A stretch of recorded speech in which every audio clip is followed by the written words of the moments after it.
اعوذ باللہ من الشیطان الرجیم بسم اللہ الرحمن الرحیم ان للمتقین عند ربہم جنات النعیم۔ اس کے برعکس جو اب متقی بندے ہیں ان کے لیے ان کے رب کے پاس نعمت والے باغات ہیں۔ افنجعل المسلمین کالمجرمین، کیا ہم اپنے فرما برداروں کو مجرموں کے برابر کر دیں گے؟ یعنی اگر باعث بادل موت نہیں ہے تو پھر تو مجرم اور مسلم برابر ہو گئے۔ ایک نظم شاداب نے بھی پڑھی ہو، ڈیتھ دی لیولر، موت تو آ کر سب کو برابر کر دیتی ہے۔ چاہے کوئی محل میں رہتا تھا بہت اور وہ بڑے گدیلے نرم مخملی اور خواہ کوئی چٹائی کے اوپر یا ننگی زمین کے اوپر کہیں سوتا تھا اینٹ اپنے سر کے نیچے رکھ کر، موت کے بعد تو سب کا ایک ہی حشر ہے، ڈیتھ دی لیولر۔ لیکن ڈیتھ دی لیولر اگر اخلاقی لیول پر بھی ہو تو بڑا ظلم ہے۔ افنجعل المسلمین کالمجرمین ما لکم کیف تحکمون، تمہیں کیا ہو گیا؟ تمہاری مت ماری گئی ہے؟ کیسا حکم دے رہے ہو؟ کیسی رائے بنا رہے ہو؟ دنیا میں کوئی حکومت ہوتی ہے جو اپنے باغیوں کو اور وفاداروں کو برابر رکھے؟ افنجعل المسلمین کالمجرمین ما لکم کیف تحکمون ام لکم کتاب فیہ تدرسون، کیا تمہارے پاس کوئی کتاب ہے جس میں تم نے پڑھا ہو کہ کوئی آخرت و آخرت نہیں ہے؟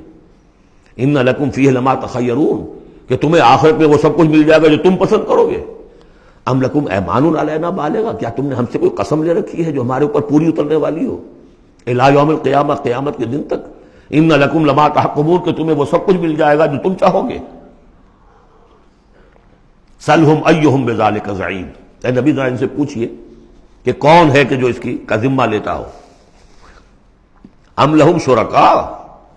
کیا ان کے کوئی شریک ہے جو وہاں بچا لیں گے؟ فلیاتوا بشرکائہم ان کانوا صادقین، تو لائیں اپنے شریکوں کے اگر سچے ہیں۔ یوم یکشف عن ساق ویدعون الی السجود، جس دن کے پنڈلی کھولی جائے گی۔ آیات متشابہات، کوئی شان ہے، میدان حشر کا کوئی مرحلہ ہے جس میں اللہ کی کوئی تجلی ہے خاص جو ظاہر کی جائے گی، اور وہ بھی ایک چھلنی ہے لگانے کے لیے۔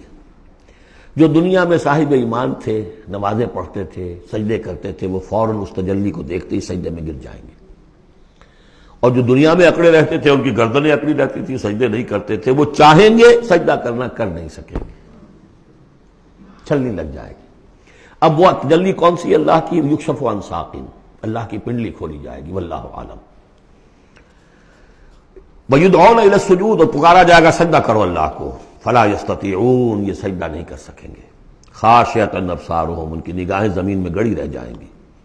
ترہقہم ذلہ، ان کے چہروں پر سیاہی پھیل جائے گی۔ وَقَدْ كَانُوا يُدْعَوْنَ إِلَى السُّجُودِ وَهُمْ سَالِمُونَ، ان کو پکارا جاتا تھا سجدہ کرنے کے لیے اللہ کے سامنے، جبکہ یہ ثابت و سالم تھے، صحیح تھے، اس وقت یہ سجدہ نہیں کرتے تھے۔ آج کرنا چاہیں گے تو کرنے نہیں دیا جائے گا۔ فَذَرْنِي، اب یہ انداز دیکھ لی جو میں نے کہا تھا شروع کی صورتوں میں، تو اے نبی چھوڑیے مجھے، وَمَن يُكَذِّبُ بِهَذَا الْحَدِيثِ، جو اس قرآن کا اور جو آپ وہی پیش کر رہے ہیں جس کی تکذیب کر رہے ہیں، ذرا چھوڑیے مجھے اور ان کو، میں ان سے نبٹ لوں گا۔ ان کے بارے میں آپ زیادہ تشویش میں مبتلا نہ ہوں، ان کی باتوں سے زیادہ اثر نہ لیں، دلگیر نہ ہو، دل گرفتہ نہ ہو، رنجیدہ نہ ہو۔ ذرنی ومن یکذب بہذا الحدیث سنستدرجہم من حیث لا یعلمون، ہم انہیں سہج سہج رفتہ رفتہ لے آئیں گے جہاں سے کہ انہیں گمان بھی نہیں ہوگا۔ یہ کیا استدراج کہلاتا ہے؟ یہ علماء کی زبان میں یہ جب چونکہ اصطلاحات جب گفتگو ہوتی ہے، مولانا حسین احمد مدنی رحمۃ اللہ علیہ نے قیام پاکستان کے بارے میں یہ الفاظ استعمال کیے تھے، ہو سکتا ہے یہ استدراج ہو۔ استدراج کیا ہوتا ہے کہ کوئی شخص غلط کار ہے، غلط راستے پر جا رہا ہے، اور کوئی اس کو اللہ تعالیٰ اور نواز دیتا ہے، وہ سمجھتا ہے میں تو بڑا کامیاب ہوں، پھر اور اپنی غلطی کے اندر بڑھتا چلا جا رہا ہے، بڑھتا چلا جا رہا ہے، بڑھتا چلا جا رہا ہے، پھر ایک ہی جھٹکا ہوتا ہے اور اللہ کام ختم کرتا ہے۔ استدراج ہے درجہ درجہ، درجہ بدرجہ، اور اس کی رسی ڈھیل دے کر، اور اسے دنیا میں کامیابیاں دے کر، تاکہ اور خوب سے باطن پورا ظاہر ہو جائے، اور وہ شدید سے شدید تر عذاب کا مستحق بن جائے، وہ استدراج ہے۔ ہم انہیں درجہ بدرجہ استدراج اس کے ذریعے سے لے آئیں گے، من حیث لا یعلمون، جس کا انہیں اندازہ بھی نہیں ہوگا۔ وَأُمْلِي لَهُمْ، اور میں ان کو ڈھیل دوں گا، مہلت دوں گا۔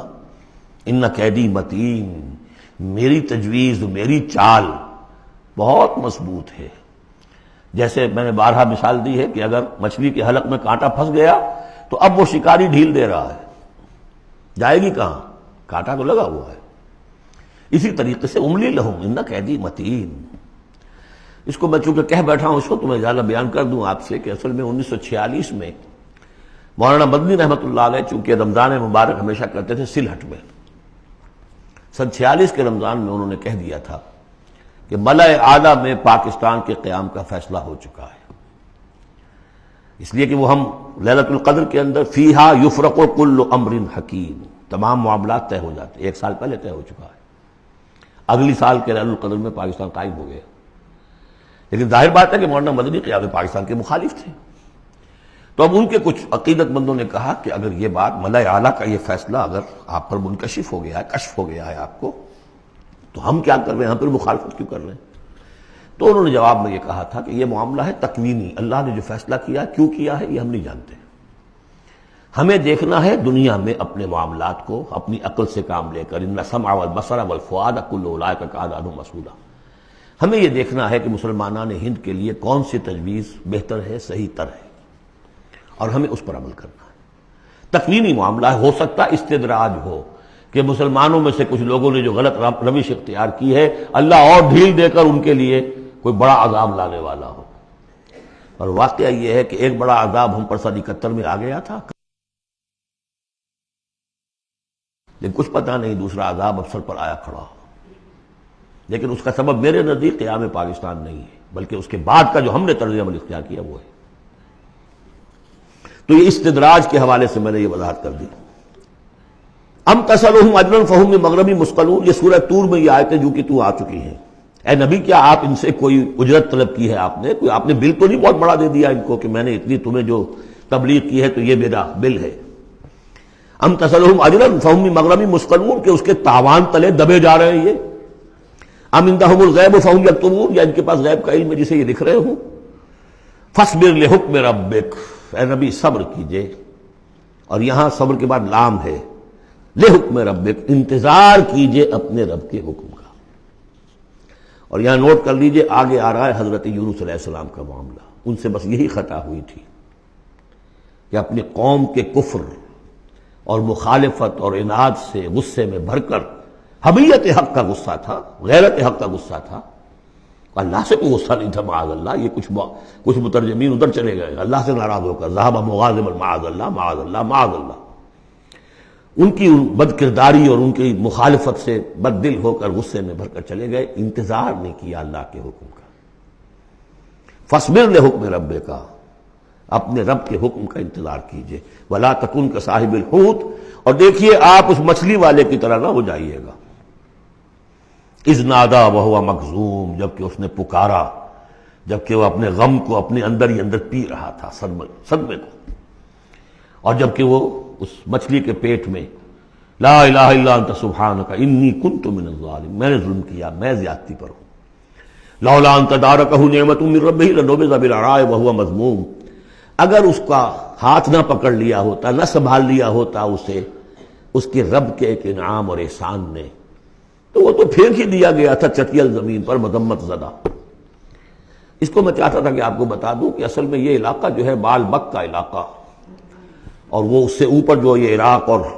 جو شمالی علاقہ ہے وہاں کہیں نینوا کا شہر ہے، وہاں یہ تھے۔ اور آج کل جو دجلہ اور فرات کا معاملہ ہے وہ تو چھوٹی ندیاں رہ گئی ہیں، اس وقت ہو سکتا ہے کہ وہ بہت بڑے دریا ہوں، اور وہاں سے وہ کشتی میں سوار ہو کر کہیں جا رہے تھے کہ کسی ویل مچھلی نے انہیں نگل لیا، اور یہ دریا گرتے ہیں اسی جو یہ گلف، پرشین گلف ہے یا گلف عربک گلف ہے، جو بھی آپ کہیں اسے خلیج العربی یا پرشین گلف، اور وہاں سے ہو کر یہ مکران کے ساحل کے قریب تک وہ مچھلی لے آئی ہے، اور یہاں اس نے الٹ دیا اللہ کے حکم سے۔ تو وہ جو میں بتا چکا ہوں آپ کو احمد الدین مارہروی کے حوالے سے کہ ایگین یقطین کا درخت اللہ نے وہاں اگا دیا، وہ سارا کام وہ نعمت ہے، لولا ان تدارکہ نعمت من ربہ لنبذ بالعراء وہو مذموم فاجتباہ ربہ فجعلہ من الصالحین، تو اس کے رب نے پھر اس کو نواز دیا، پسند کر لیا، اور اسے پھر صالحین میں سے کر دیا۔ وہی یکاد الذین کفروا، یہاں پر یہ نوٹ کر لیجئے کہ یونس ابن متی یہ جو ہے ان کے بارے میں حضور نے فرمایا مجھے ان پر بھی فضیلت مت دو، اور ہم جو ہیں وہ سارا جو ہے زور ہی اس پر صرف کر دیتے ہیں، وہ افضل ہیں، لیکن حاجت مشاطہ نہیں، صورت دل آرام رہا، ان کی کوئی ضرورت نہیں ہے، دنیا جانتی ہے، آج پوری دنیا مان رہی ہے۔ اگر مائیکل ہارٹ کہہ رہا ہے on top of the list a selection and gradation of the 100 most influential personalities of the world, human history, and putting Muhammad on top، تو جادو وہ جو چھڑ چھڑ کر بولے گا خود بولے گا۔ إِن يَكَادُ الَّذِينَ كَفَرُوا لَيُزْلِقُونَكَ بِأَبْصَارِهِمْ لَمَّا سَمِعُوا الذِّكْرَ وَيَقُولُونَ إِنَّهُ لَمَجْنُونٌ۔ یہ سورت کا ابتدائی اور سورت کی انتہا یہاں پہ آ کر جڑ گئی ہے، اور یہ بھی سمجھ میں آ گیا نون سے کیوں شروع ہوا۔ یہ نون کہتے ہیں مچھلی کو، ظَنُّونِ الذَّهَبَ مُغَاضِبًا، مچھلی ہی کا معاملہ، حضرت مچھلی والے کی بات پر سورت ختم ہو رہی ہے۔ اور یہ لوگ تو تلے ہوئے اس پر، اے نبی صلی اللہ علیہ وسلم، لَيُزْلِقُونَكَ بِأَبْصَارِهِمْ، کہ آپ کو وہ پھسلا دیں گے، آپ کے قدموں میں تزلزل پیدا کر دیں گے اپنی نگاہوں سے گھور کر۔ لما سمعوا الذکر، جب یہ سنتے ہیں، جب آپ اللہ کا کلام انہیں سناتے ہیں تو ایسے گھورتے ہیں۔ اور یہ بھی آتا ہے کہ اس کے لیے باقاعدہ انہوں نے یہ عاملین جو ہوتے ہیں، جو اپنی وہ جو قوت ارادی کو مجتمع کر لیتے ہیں اپنی آنکھوں میں، بس کرتے ہیں، اس کے ایکسرسائزز ہیں کہ پھر وہ کسی کو دیکھتے ہیں تو وہ آنکھوں کی تاب نہیں لا سکتا، ان کے کوئی شخص آنکھیں چار نہیں کر سکتا ان سے، تو ان کو بھی بلا کر جو ہے باقاعدہ حضور کے اوپر ان کی یہ جو ہے وہ کوشش کی گئی کہ اسی کے ذریعے سے حضور، اصل بات تو یہ تھی کہ حضور کی جو قوت ارادی ہے اسے کسی طرح کل کر دیا جائے، کہ وہ چھوڑ بیٹھے اس کام کو، بس اس کے لیے سارے حربے انہوں نے آزمائے۔ وَإِن يَكَادُ الَّذِينَ كَفَرُوا لَيُزْلِقُونَكَ بِأَبْصَارِهِمْ لَمَّا سَمِعُوا الذِّكْرَ وَيَقُولُونَ إِنَّهُ لَمَجْنُونٌ وَمَا هُوَ إِلَّا ذِكْرٌ لِّلْعَالَمِينَ، اور نہیں ہے وہ، ہوا قرآن کے لیے بھی اور حضور کے لیے بھی، یہ تو ایک نصیحت ہے، یاد دہانی ہے۔ حضور اپنی ذات میں بھی تو یاد دہانی ہے، اپنی ذات میں قرآن مجسم ہے، جیسے کہ ام المومنین حضرت عائشہ صدیقہ رضی اللہ تعالیٰ عنہ نے فرمایا کان خلق القرآن، صدق اللہ العظیم۔